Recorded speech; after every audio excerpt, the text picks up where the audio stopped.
Imagine this. You are in a sensitive situation and you really want to be kind and also polite, but you panic. And in that panic, you actually end up doing the very thing that you were trying to avoid. You unintentionally cause offense. We've all been there. I think we could all tell at least one story like that. Well, today we're going to learn 10 sophisticated advanced verbs and expressions that will help you describe the emotions behind those kinds of moments. I'm going to read a very short high-level text that is actually about a moment like that happened to the author R.J. Palacio that actually led to her writing the really beautiful book Wonder. We'll read the short text together and then we'll explore the vocabulary in context. Hello, if we haven't met, my name is Sarah, and here on the Free Your English channel I use my decades of experience teaching English literature and also English as a second language to help you develop your speaking fluency and confidence by sharing your opinions on big ideas. Okay, let's get into it. While waiting at an ice cream shop, R.J. Palacio was blindsided by an encounter with a child who had a facial difference. Very briefly, I want to point out respectful language. Visible difference, facial difference, those are both appropriate. We no longer use disfigurement because it's negative. It is used in the medical capacity and in law because it's kind of stuck in those systems, but we don't use it out with it. The author ended up creating a book that became a movie called Wonder, and there's a character, Augie, who has Treacher-Collins syndrome. If you were describing Augie, you would say that he has a facial difference. So it's really important to know that respectful language. That nowadays we use facial difference or visible difference. So of course, if you encounter a child with a facial difference or a visible difference, it is the adult's responsibility to make that child feel comfortable and included and respected, the same as you would for any child, for any person. And of course, that is what the author wanted to do, but it all went a little bit wrong. Wanting to protect the girl from her own son's reaction, Palacio was seized by an irrational panic. She was there with her 3-year-old son, who she was waiting with outside the ice cream store, while her older son went in to buy, I think it was milkshakes they were buying, and her 3-year-old had started asking, what's up with that girl? What's happening with that girl? And of course, the author, should have made it clear that that girl was to be respected. She could have smiled at the girl, talked to the girl, asked her son to wait and to be respectful. But she was seized by an irrational panic. She got afraid that the girl would be disrespected. She was so engulfed by the fear of causing offense that she was swept up in a desperate urge to flee. So she was panicking and she thought, oh my gosh, I don't know what to say to my little boy. I don't want him to be rude to this other child. I want to flee, to leave quickly. It would be best to leave.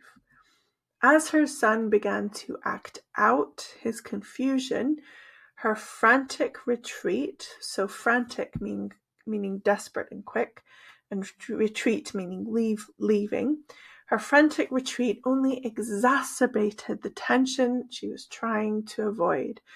So she says what happened is she suddenly thought, oh my gosh, it would be best to leave, but her older son was arriving at that moment, and as she grabbed her younger son, she actually knocked over the milkshakes that he'd just bought and created this big massive scene, which was exactly what she didn't want to do. In her attempt to recoil from a difficult moment, she shrank away from a chance for kindness. So The author felt really bad, like she hadn't done the right thing. She'd failed to be kind, even though she'd really, really wanted to be kind and make sure that the little girl was not upset. She spent the rest of the day ruminating on the incident and floundering with the uncomfortable questions it had raised about empathy and fear. Later that evening, after hearing the song Wonder by Natalie Merchant, she was inspired to write her best-selling novel. Because she felt so bad about this, all of these ideas about writing this beautiful book that would teach kindness and empathy and respect and how important it is to make everyone feel included and welcome, actually came out of this incident, which was an amazing thing. And I think the author, is very hard on herself because her intention had been to do the right thing. But the book is a beautiful, teachable moment as to what the right thing actually would be, which is to connect with people, to be respectful of people, and to celebrate our differences as well as the ways in which we are the same, and to make everyone feel included. Okay, I just gave you a text as well as some extra information. Can you paraphrase it? Can you explain it in your own words? Can you explain what happened? You might want to go back and reread it, listen again to that section, or just pause the video now and speak out loud. What was that incident about? What happened? Why was it important?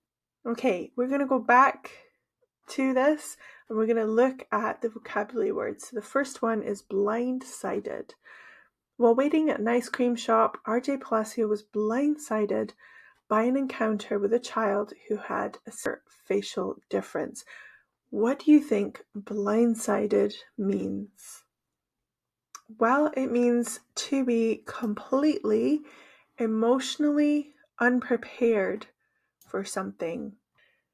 She wasn't prepared, and so she didn't teach her son how important it is to be respectful to everyone by treating everyone the same.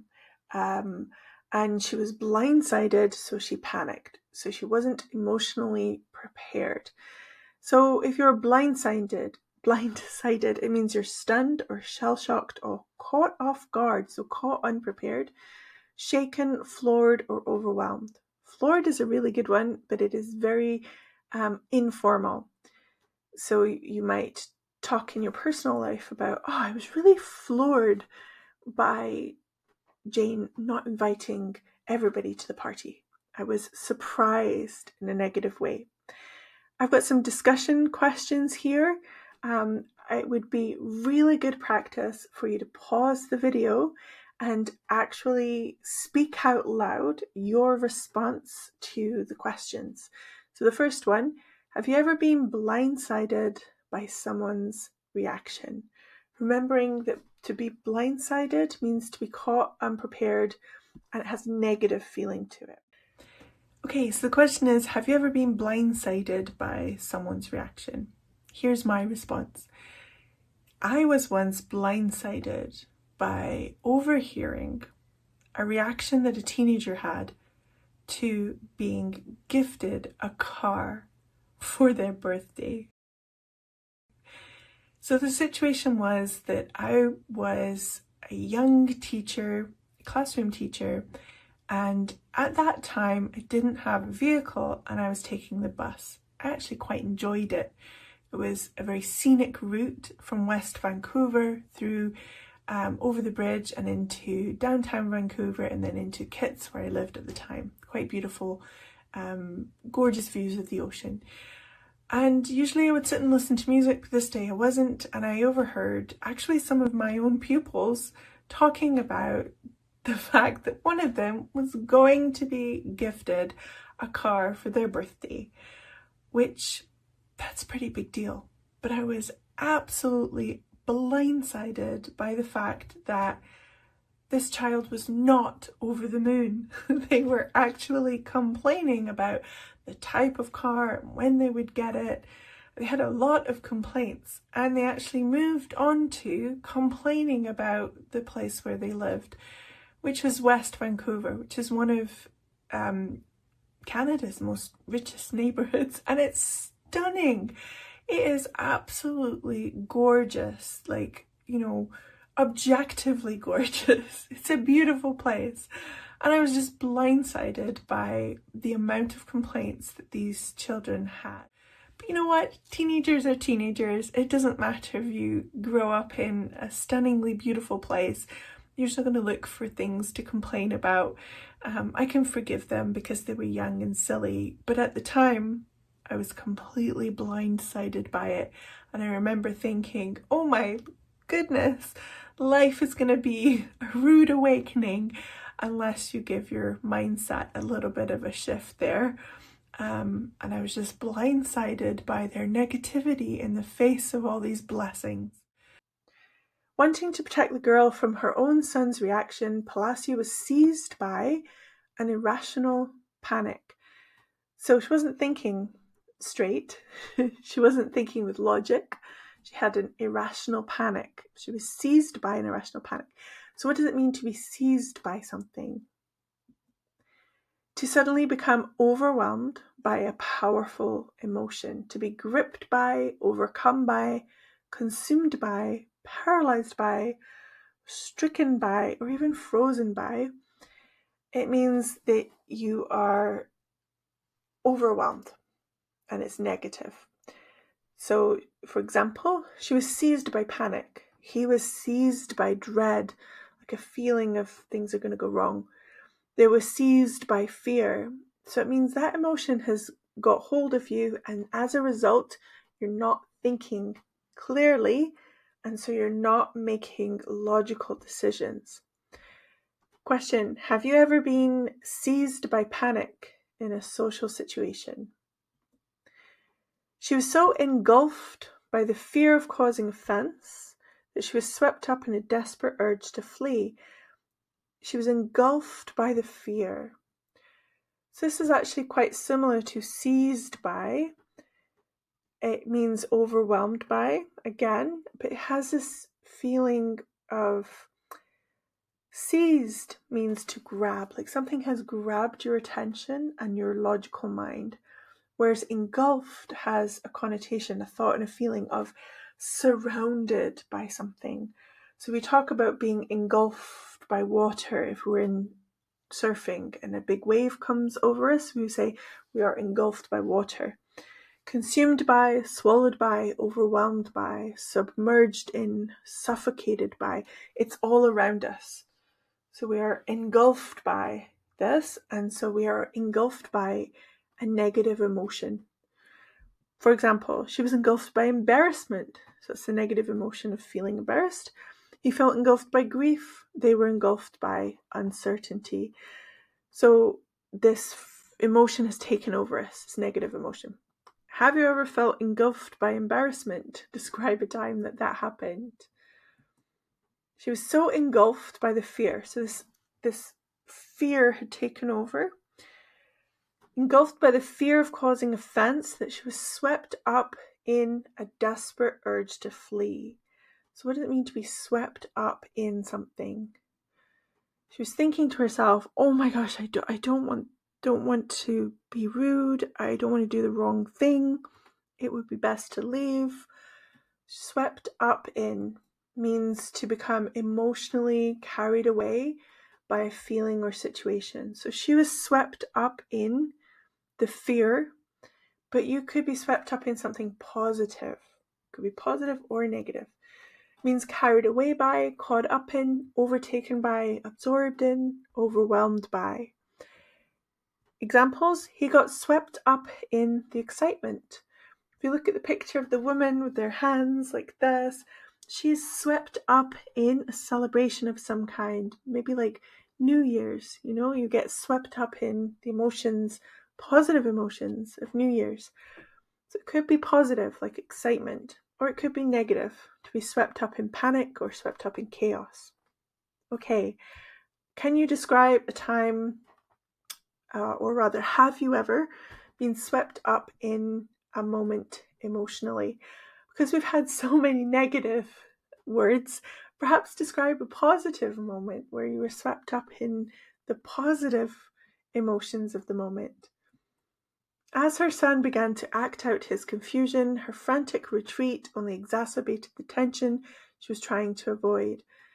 Act out his confusion. What do you think that means, to act out? To express emotions through behaviour rather than words. So it's negative. All of your negative emotions come out as bad behaviour. So lash out, externalize emotions, misbehave, lose control, or behave disruptively. So we often talk about children acting out an emotion or just acting out in general, which means behaving badly. For example, the child was acting out his confusion, shouting or screaming or asking a question repeatedly. Teenagers sometimes act out emotionally. He began acting out after the divorce. You can use it for adults if you mean like behaving childishly, behaving in a bad way. So the question, why do children sometimes act out emotionally? So as her son began to act out his confusion, so he's saying, Mom, why, Mom, tell me, and kind of getting louder, she gets more panicked, and that only exacerbated the tension. So what do you think that means, to exacerbate? To make a difficult situation even worse. Intensify, worsen, aggravate, amplify, inflame, compound, just make worse. It's negative. So his comments exacerbated the tension. Stress can exacerbate anxiety. It makes it worse. Her reaction only exacerbated the awkwardness. So as her son acted out how confused and upset he was because she wasn't replying to him, she wanted to leave, which just exacerbated everything, made it worse. Question, have you ever accidentally exacerbated a difficult situation? In her attempts to recoil from a difficult moment, so this is not talking about something that happened, it's talking about like overall what happened. In her attempt to recoil from a difficult moment, she shrank away from a chance for kindness. Now, she'd wanted to be kind. Her intention had been to be kind, but that wasn't the impact that actually happened. She had recoiled from a difficult moment. What does that mean, to recoil from something? To instinctively pull away from something unpleasant or emotionally difficult. So flinch away from, withdraw from, retreat from, pull away from, or shy away from. So that could be physically, or it could just be intellectually or emotionally. We talk about the last one, shy away from. We talk about authors and films shying away from difficult topics. It means recoiling from, pulling away from. Examples, she recoiled from the accusation. Like, I didn't do that. Pulling away from it. He recoiled in horror. Many people recoil from difficult conversations. So to recoil from something has a very negative feel, but it's like got this connotation of disgust as well. Like, oh, I didn't do that. That's like recoil in horror or disgust. It's unpleasant. Okay, question. What kinds of conversations do people tend to recoil from? So every country and culture has taboo topics that sometimes people recoil from. So in her attempt to pull away from this difficult moment, she actually also pulled away from kindness. She shrank away from it. So to shrink away from something means to avoid or retreat from something emotionally uncomfortable.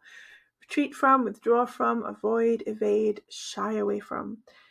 So he shrank away from confrontation. She shrank away from the discussion. People often shrink away from uncomfortable truths. To shrink means to make smaller.